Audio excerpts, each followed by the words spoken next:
Puntahan naman natin ang isa sa public swimming pool dito sa Hong Kong at dito to sa Tsim Sha Tsui. Wow. Exit A1. Hanapin nyo lang yung exit A1 at baybayin nyo yung exit nito. At dahil yung mga kaibigan ko ang nagplano ng swimming na to, ay syempre hindi tayo ready. Nagpauna na nga akong nagsabi na hindi na ako makakasama kasi wala talaga akong dala at meron kami nakatakdang lakad. At pagkalabas mo nga dito sa exit A1, pagkababa mo dyan sa 3 pirasong hakbang na hagdan, ay kakaliwa ka lang para matuntun mo naman yung public swimming pool dito sa Kowloon. Tapos, dire-diretsong lakad lang naman. Yun nga, hindi sana kami makakasama rito. Kaya lang, itong kaibigan ko, gumagawa talaga ng diskarte para maisama ka.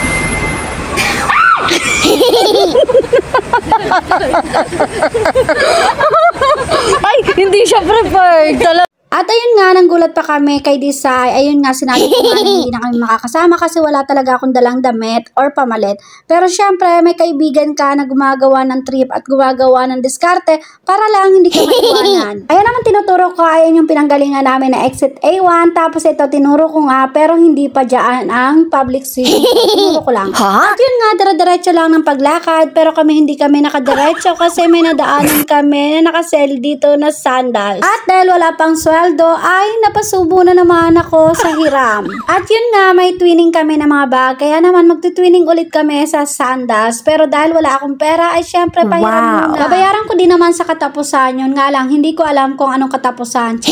Simple lang naman maging makapala ang mukha. Yung pinahiram ka na nga ng saplot, ay hiraman mo pa ng pera. At dahil mabait si Sis IG, ay wala naman talagang katanggi-tanggi ang person. Syempre vlog ko to, ipagmamalaki kita. Pero sana libre na lang yan, diba? Kasi malapit na din naman akong umuwi. Charis! Pero totoo. At pagkatapos nga ako mabudol sa utang, ay dumiretso na kami dito. Ayan, eto na yung Kowloon's public swimming pool dito sa Hong Kong.